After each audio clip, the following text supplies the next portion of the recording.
जुलेखा की साजिशों और मक्कारियों के नतीजे में हज़रत यूसुफ़ अलैहिस्सलाम क़ैद खाने में बंद थे और अज़ीज़ मिस्र का भी यही फ़ैसला था ताकि मिस्र में हो रहे बातें और फितनों को दबाया जा सके। क़ैद खाने के अंदर भी हज़रत यूसुफ़ अलैहिस्सलाम अल्लाह के दीन की तबलीग करते रहे और कैदियों को तौहीद, अच्छे इखलाक और आमाल सालेह की दावत दी। तमाम कैदी हज़रत यूसुफ़ के हुस्न इखलाक और आपके किरदार के गर्विदा हो गए। वो हज़रत यूसुफ़ अलैहिस्सलाम का नहायत ही अदब व एहतराम किया करते थे और आपको एक बरगुज़ीदा शख्सियत मानते थे। इत्तफ़ाक़न हज़रत यूसुफ़ जिस दिन क़ैद खाने में दाखिल हुए उस दिन आपके साथ बादशाह मिस्र के 2 खादिम भी उस क़ैद खाने में लाए गए। दोनों पर इल्ज़ाम था कि उन्होंने बादशाह के खाने में जहर मिलाया है। एक रात उन दोनों कैदियों ने जेल में ख्वाब देखा जिससे वो बहुत परेशान हुए। उन्हें पता चला कि हज़रत यूसुफ़ ख्वाब की ताबीर बताया करते हैं और तमाम ताबीरें सही साबित हुआ करती हैं। लिहाजा उन दोनों ने हज़रत यूसुफ़ से अपना अपना ख्वाब बयान किया। पहले कैदी का ख्वाब ये था कि वो शराब का रस निचोड़ रहा है। इस पर हज़रत यूसुफ़ अलैहिस्सलाम ने ताबीर ये बताई कि तुम इस इल्ज़ाम से बरी हो जाओगे और दोबारा अपने ओहदे पर बहाल होकर अपने मालिक को शराब पिलाओगे। दूसरे कैदी ने बताया कि उसने ख्वाब में देखा है कि वो अपने सर पर रोटियां उठाए हुए हैं और उसे परिंदे खा रहे हैं। हज़रत यूसुफ़ ने उसकी ताबीर ये बताई कि तुम्हें सूली पर लटकाया जाएगा और तुम्हारे सर को परिंदे नोच नोच कर खाएंगे। लिहाजा कुछ ही दिनों बाद जब मिस्र की अदालत में ये मुकदमा चला तो मशरूब पिलाने वाले मुलाजिम पर जुर्म साबित न हो सका और बावर्ची मुजरिम साबित हुआ, जिसके तहत बावर्ची को सज़ाए मौत सुनाई गई और मशरूब पिलाने वाले को बरी कर दिया गया, यहाँ तक कि दोबारा वो अपने ओहदे पर बहाल हो गया। जब मशरूब पिलाने वाले उस मुलाजिम को कैद से बरी किया जा रहा था तो हज़रत यूसुफ़ ने उस कैदी से कहा था कि जब तू रहा होकर बादशाह मिस्र के दरबार में जाए तो मेरी बेगुनाही के लिए उन्हें यकीन दिलाना और बताना कि मैं बग़ैर किसी जुर्म के इस कैद खाने में बंद हूँ।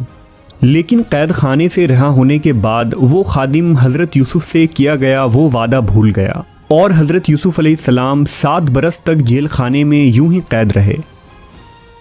कैद खाने में कई अरसे गुजर गए, यहाँ तक कि एक अरसे बाद मिस्र की तख्त पर एक बादशाह जिसका नाम मलकुर रयान था तख्त नशी हुआ। वो एक नेक सिफत बादशाह था।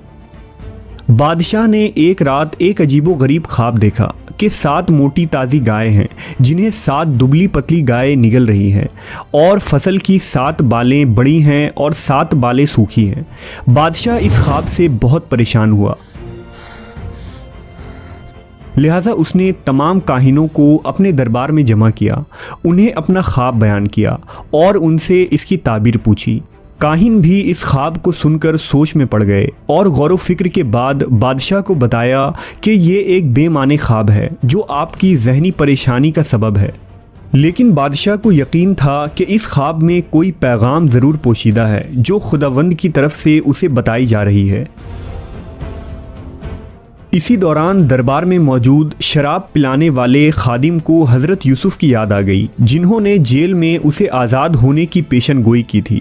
लिहाजा उसने बादशाह को हज़रत यूसुफ़ अलैहिस्सलाम के मुताल्लिक़ आगाह किया और बताया कि कैद खाने में एक ऐसा कैदी है जो इल्म व हिकमत का बादशाह है और मुझे यकीन है कि वो आपके ख्वाब की ताबीर ज़रूर बताएंगे। चुनांचा बादशाह मिस्र ने उस खादिम को जेल भेजा ताकि वहां जाकर वो हज़रत यूसुफ़ के सामने इस ख्वाब को बयान करे। वो खादिम जेल पहुंचा और हज़रत यूसुफ़ की खिदमत में हाजिर हुआ। उसने बादशाह का ख्वाब बयान किया।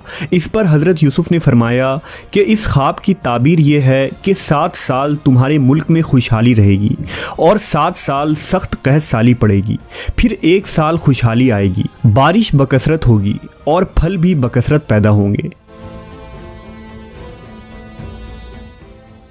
वापस आकर खादिम ने बादशाह के सामने ताबीर बयान की तो बादशाह हैरान रह गया और उसे ये ताबीर बहुत ही माकूल मालूम हुई। लिहाजा बादशाह ने अपने सिपाहियों को हुक्म दिया कि उस कैदी को मेरे पास लाओ, मैं उससे मिलना चाहता हूँ। जब कासिद जेल पहुंचे और हज़रत यूसुफ को बादशाह का पैगाम सुनाया तो यूसुफ अलैहिस्सलाम ने कहा कि पहले बादशाह से जाकर कहो कि इस मामले की तहकीक करवाए कि उन औरतों का क्या किस्सा था जिन्होंने अपने हाथ काट लिए थे। बेशक मेरा रब उनके मकर फरेब से खूब वाकिफ़ है। जब कासिद ने यह पैगाम बादशाह को पहुंचाया तो बादशाह ने अपने दरबारियों से उन औरतों के मुतालिक पूछा। लिहाजा उन्होंने बादशाह को 7 साल पहले होने वाले उस हादसे के बारे में बताया जो गवर्नर मिस्र पूतीफार के महल में पेश आया था। बादशाह ने हुक्म दिया कि इस मामले पर दोबारा कार्रवाई की जाए और तहकीक की जाए कि असल में मुजरिम कौन था। लिहाजा अजीज़ मिस्र और जुलेखा को दरबार में बुलाया गया। साथ ही उन औरतों को भी दरबार में हाजिर किया गया जिन्होंने हज़रत यूसुफ को देखकर अपने हाथ काट लिए थे और उन्हें जिना करने की दावत दी थी। उन औरतों ने दरबार में ये गवाही दी कि हमने यूसुफ में कोई बुराई नहीं देखी।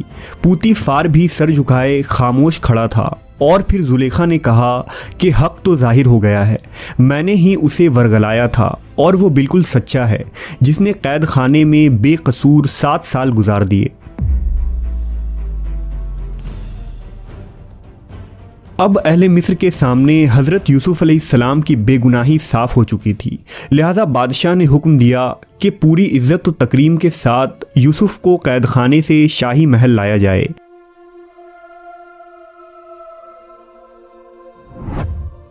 हज़रत यूसुफ दरबार में तशरीफ़ लाए और शाह मिस्र ने नहायत ही गर्मजोशी से आपका इस्तकबाल किया और इज़्ज़त व एहतराम के साथ अपने तख्त पर बिठाया। हज़रत यूसुफ ने शाह मिस्र से कहा कि अगर तुम इस कहत से बचना चाहते हो जो मुसलसल 7 सालों तक मिस्र पर आने वाली है तो तुम्हें मुल्क के बेहतरीन इंतज़ामात करने होंगे।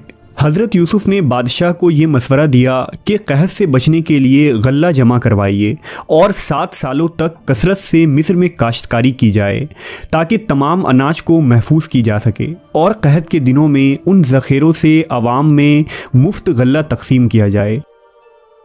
बादशाह ने सोचा कि ये इंतज़ामात और ज़िम्मेदारी कौन उठाएगा। उसे ये इल्म हो चुका था कि यूसुफ अलैहिस्सलाम एक दाना और अक्लमंद शख्स हैं। लिहाजा उसने हज़रत यूसुफ को ये पेशकश की कि आपको मैं मिस्र का ख़जानची बनाना चाहता हूँ और अब से ज़राअत के तमाम इंतज़ामात आप देखेंगे। लिहाजा इस ओहदे पर फायज होते ही हज़रत यूसुफ ने नहायत ही हिकमत से काम लिया और खुशहाली के 7 साला दौर में मुल्क के तमाम अनाज को गल्ले में जमा करवाया, जबकि अवाम को कम से कम अनाज दिया गया। साथ ही उन्हें कम से कम गल्ला खर्च करने की तलकीन की गई। इस तरह जैसे ही 7 सालों बाद हज़रत यूसुफ की ताबीर सच साबित हुई और कहत का ज़माना शुरू हुआ तो आपने गोदाम में जमा किए हुए उन अनाज को अवाम में मुफ्त तकसीम किया। इस तरह कहत के इन दिनों में मिस्र के अवाम महफूज हो गए। यूसुफ अलैहिस्सलाम के इखलाक व कमालात से न सिर्फ मिस्र के बादशाह बल्कि मिस्र की अवाम भी मुतासिर थी और सब लोग आपको बहुत पसंद किया करते थे। 1 साल बाद बादशाह ने यूसुफ अलैहिस्सलाम को अपने दरबार में बुलाया और आपको अजीज़ मिस्र के ओहदे पर फायज करते हुए आपकी ताजपोशी की, नेज़ मुल्क के तमाम ख़जाने और इंतज़ामात आपको अता कर दी। वो बच्चा जो कभी सहरा के एक अंधेरे कुएं में फेंक दिया गया था और जिसे मिस्र के बाज़ार में बतौर ग़ुलाम बेचा गया था, अब वो मिस्र के तख्त पर जलवा अफरोज़ था।